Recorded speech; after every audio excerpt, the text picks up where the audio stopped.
Hello and welcome to Creative Marketing TV. I'm getting a little bit of a late start here. I apologize for that if any of you were waiting for me, but I had a few technical problems. They seem to be all straightened out now. So my name is Susan Joy Schlief. I'm the founder and host of Creative Marketing TV. And today we're having a training session. Let me go ahead and close my opening screen here and get on the webcam. Hi. So today I'm going to do a special training for you about vector graphics. I know it's something that I'm sure all of you have heard about, but a lot of people don't seem to really understand them. And I used to be one of those people as well, but I know a lot more about them now than I used to. So I thought I'd share some of that information with you. And there are a few different programs that you can use to edit vector graphics. The one we're going to look at today is PowerPoint. There are only certain types of vectors that you can edit in PowerPoint, and I'll show you a demo of that. And then at the end, I'll tell you how you can get some more information about other programs that can edit vectors, as well as where to find some vector graphics. And we'll also look at one of my favorite sites for vectors. So let me bring up my PowerPoint slides to start to tell you a little bit about vector graphics.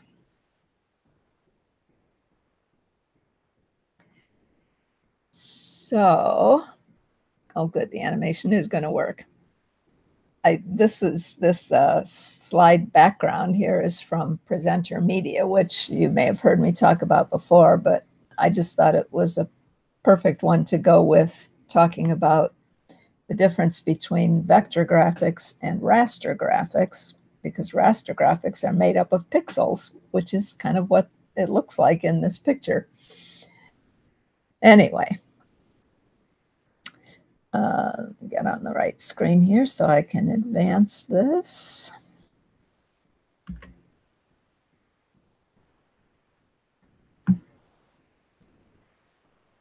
There we go. All right, so there are three reasons why you might want to consider using vector graphics. Not necessarily for everything, but there are some times when they have some advantages. So one advantage is that they are scalable to huge sizes without any loss of quality in the graphic, because it's a completely different way of creating an image compared to raster graphics or bitmap graphics, which are made up of all those pixels.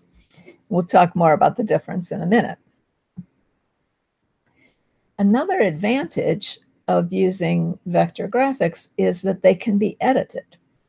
Now, if you take a photo, you can do a little bit of manipulation with it in some photo editing software, right? You can apply a filter to it and things like that. But you can't really go in and change anything in the photo. Same thing if you buy an image from a stock photo site or a stock graphics site, you can't modify a PNG image or a JPEG image. You just have to have what you got, right? But vector graphics can be modified. You have to have the right software to do it. But there is a certain type of vector graphic that you can modify in PowerPoint, and I will show you that later. The third reason that vector graphics have an advantage sometimes is that even as you increase the size of the image, the file size doesn't get any bigger.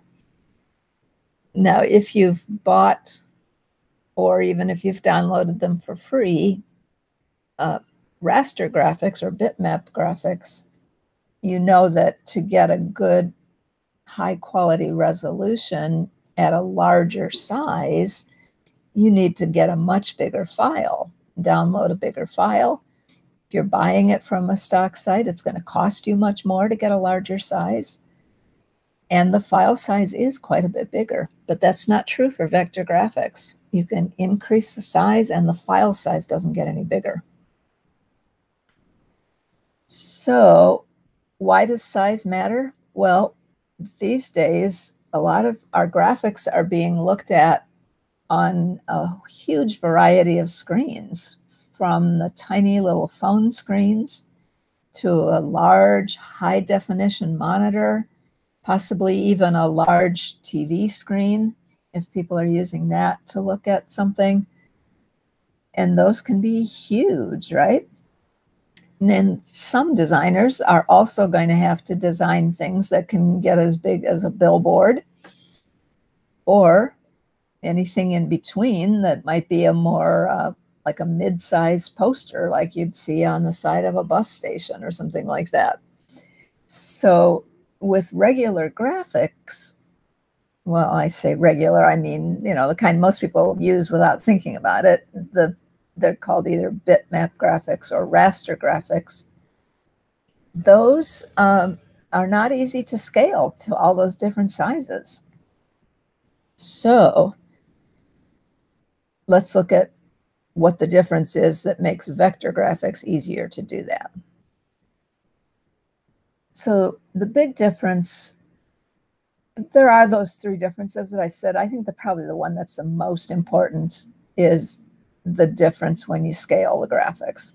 And this little comparison that I found on Wikimedia shows it very well. The upper circle there is the vector.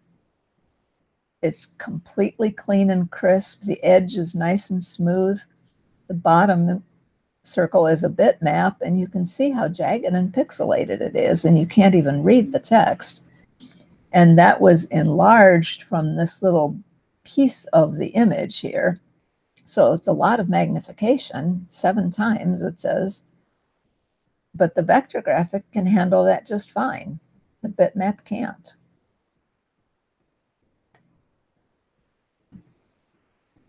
So here are some differences. Vector graphics are scalable without loss of quality, as I said. They are made up of shapes and lines rather than pixels. And they use a mathematical formula to tell the software how to display those shapes and lines to create the image. And then these are some of the common file types that you will see vector graphics. SVG is probably the most common. And EPS is encapsulated postscript, but it also applies to graphics. The SVG, by the way, stands for Scalable Vector Graphic. And then AI is specifically for Adobe Illustrator's software, which does work with vector graphics. Some PDFs can be vector graphics, but it depends on how they're created. And only certain software can open and edit a PDF graphic anyway. PowerPoint can't. And then those last two, the WMF and EMF, those are Windows image formats. And they both work in PowerPoint. WMF stands for Windows Media File, and EMF is Enhanced Media File. These are not as easy to find, although I am going to show you one site that has WMF versions available for all of their illustration files. So we'll get to that in a minute. Let's see what the qualities of the raster graphics are in comparison. As we saw in that little example with the bottle and the label, when you try to expand a raster graphic, it's going to get blurry and it gets very pixelated so that you get those jagged edges. And that's because it's made up of pixels, right? So as you expand it, the blurriness comes from the fact that you don't have enough information to fill up that larger space. And so it's sort of faking the way the picture looks, and it ends up blurry. And then as you zoom way in on it like that, you're going to see the pixels as well, the squares. That's what makes it look jagged. And these are the common file extensions for raster graphics. The JPEG and the PNG, of course, we're all probably most familiar with.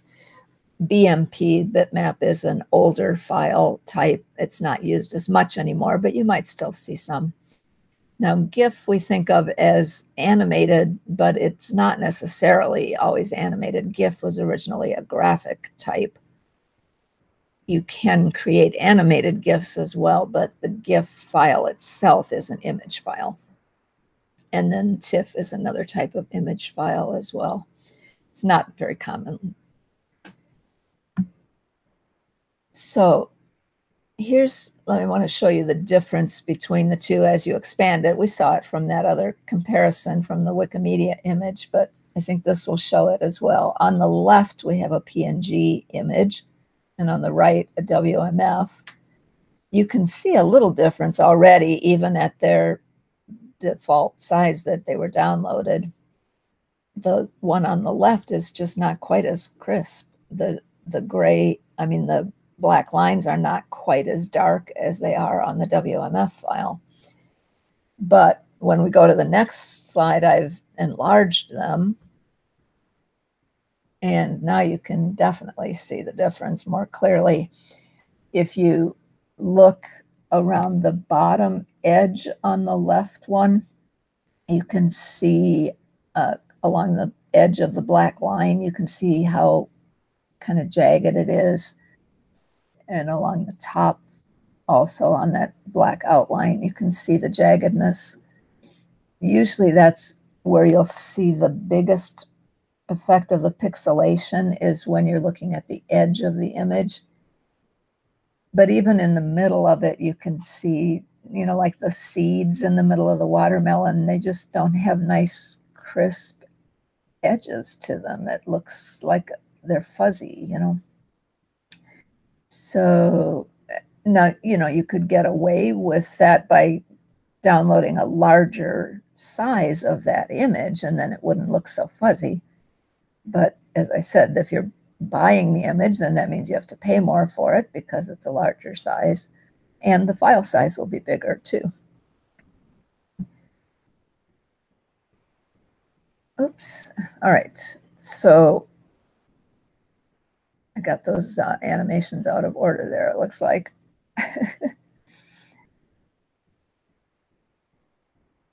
All right, we're going to come back to that in a minute, but I want to switch over now to,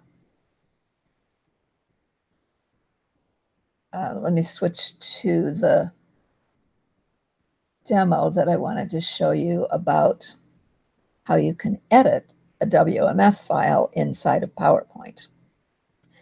And because for the last year or so, they changed something with the way that Hangouts and YouTube Live works, and I can't get the, well, and it's this third-party tool that I'm using also, this XSplit. I can't get the edit version of PowerPoint to display. So what I did was I recorded the demo, and I'll play the video for you. It doesn't have any sound. It's just audio, and then I'll talk you, visual, and I'll talk you through it. So let me switch to the video.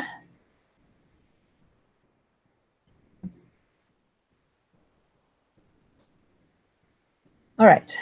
So what I am going to do is drag in two versions of this little monster file, the PNG version, just so that we can compare it after I finish the editing. So that's the PNG, and then the WMF version, you can't see the preview of it because Windows doesn't have a previewer for it, but there's the WMF. Okay, so the first thing that we need to do to edit a WMF file is to ungroup it. So we're going to right-click on the image and ungroup. And you'll get a message asking, do you want to convert it to a drawing object? And you say yes. And then we have to ungroup it again. And that's when it will break it up into all the little bits that it's made of. Now you need to be careful at this point that you don't accidentally move something that you don't mean to. So the first thing I did there was to get rid of that shadow. I didn't like that. And then I'm going to change the fill color. So we'll make it a blue monster instead of orange. And you can see some of those other little bits still need to be changed because it's not all one thing. So I'm going to select all three of those circles and change those to the same blue.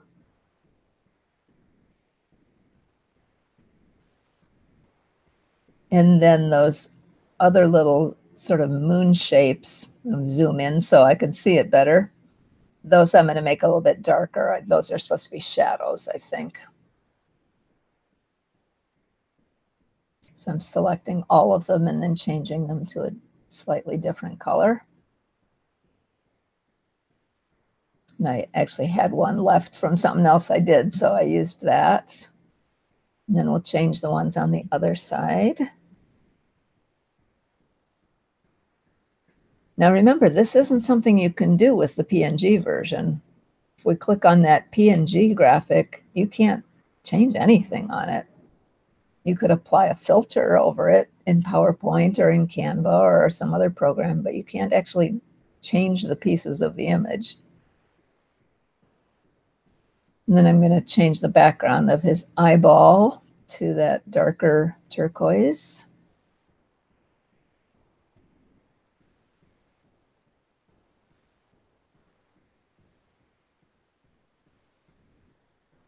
And then I decided to change the inside of its mouth too.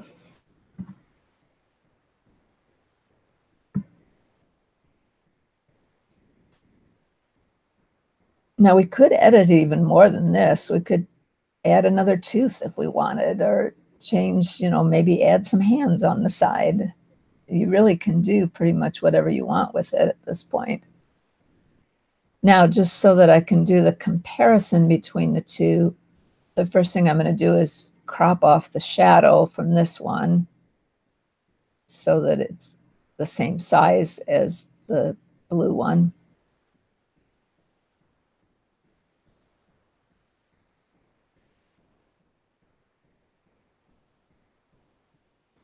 Okay, and then I'm going to move them both down to the bottom. Oh, except I started to get ready to move it and then realized I hadn't regrouped it. Fortunately, I remembered that before I started moving it. So you can just click and drag to select all the little pieces and then group the whole thing.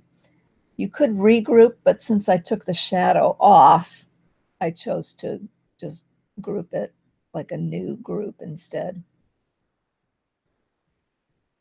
And then I'm going to start with them next to each other and then expand them.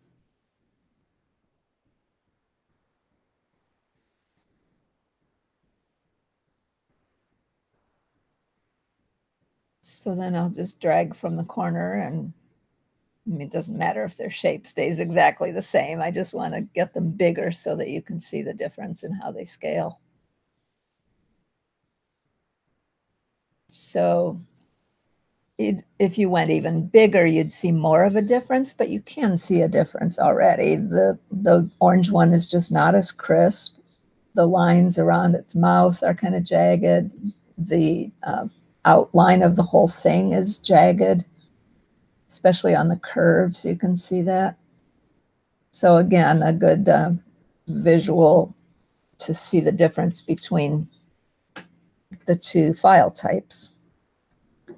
All right, so that's how you can edit a WMF vector file in PowerPoint 2013. Now, if you have the subscription to Office 365, then you have all the latest changes that are being made to PowerPoint instead of waiting for the next version. If you have that, then you can also bring in SVG files in the latest version of Office 365. But they don't let you do much editing with them yet. You can bring them in, but you can't really break it up and ungroup it and edit like I just did in 2013. I think you can do that editing in 2016 as well. And you probably can do it with a WMF file in Office 365. I haven't tried that. But the SVG files, so far, they're not letting you ungroup and edit that way. My guess is they probably will in the future. But right now, you can import them, but not ungroup them. So if we want to have vector graphics that we can ungroup and modify like that, we need to find WMF or EMF files. And they are not as common. So one of my favorite free graphics sites is Pixabay. You can get vector graphics there, but they're all SVG format. But there is a site called openclipart.org that has WMF files. So let me take you there and show you.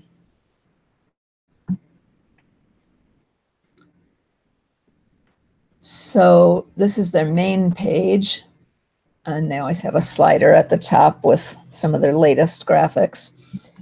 But what I did was go ahead and bring up one particular file, and I want to show you the details page and where you would find that WMF file. So let me bring that one up. So you see down in the lower right there where it says download, if you just click download, you don't have any control over which file you are choosing. So what I do normally is to scroll down there. Now sometimes the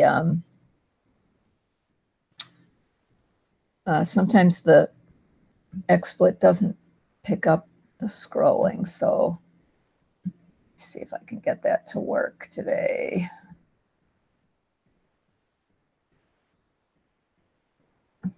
No, because I'm already scrolled down and it's not showing you that. So, oh, there.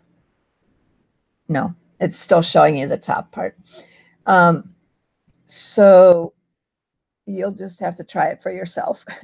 When you scroll down there below where it says download, there are 5 different buttons, including one that says Microsoft Office and LibreOffice, and that's a WMF format. So you can choose to download this as a PNG, either small, medium, or big image PNG, or you can download it as a Microsoft Office WMF file, or you can download it as a PDF if you're using Photoshop or Adobe Illustrator or something like that. PowerPoint doesn't have a way to edit the PDF. I don't think it even can import PDF images. But you definitely can download the WMF and then bring that into PowerPoint and do what I just did with the monster. Or the other option you have is there's a button here below all those download buttons where you can edit that clip art right on the Open Clip Art website. So that's another option. If you want to try it that way, you can change the color and things like that, or take something out of it if you want. So that's pretty cool. And you know, it's clip art, so it's not going to look like dramatic photos, but you can find some nice things in here for vector style graphics.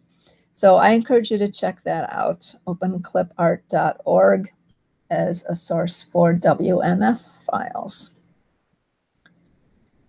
All right, so I want to get ready to wrap up here and tell you about some other learning options coming up. So, actually, I'll stay on webcam for now. So this is just a taste of, you know, why you might want to consider using vector graphics and which ones you can use in PowerPoint to edit. And, you know, the The SVGs are much easier to find, but right now they can't be edited in PowerPoint. That might change in the future, but you will have to have the Office 365 subscription to do that, to use the SVG graphics. The WMF or EMF graphics you can edit in 2013 or 2016. I'm not sure about earlier versions than that, like in 2010. I don't have that available to me anymore, so I haven't been able to check that, but it's possible. I just don't know. So I have an ebook that I put together for you with some more information.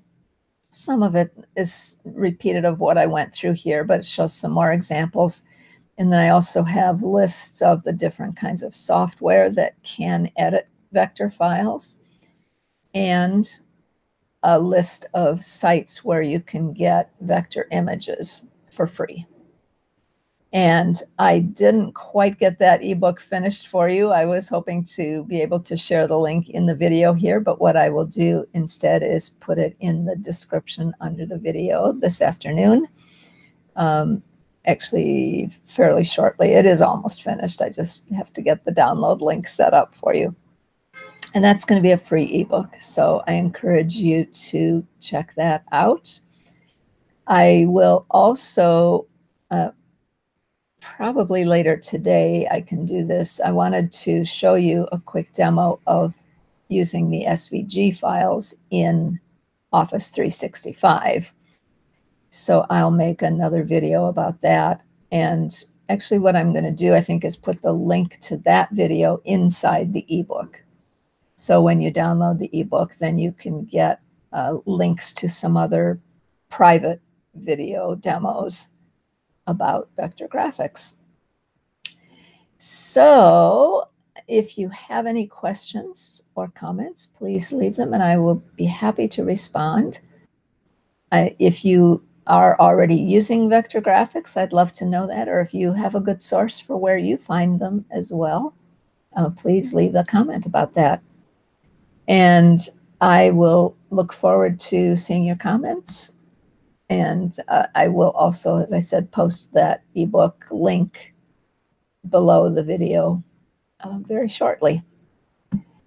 I just wanted to tell you, too, that I have a guest coming up in July that I think you're going to really enjoy. You know, a month or so ago, I talked some about flat lay photography and how I've been using that in my designs.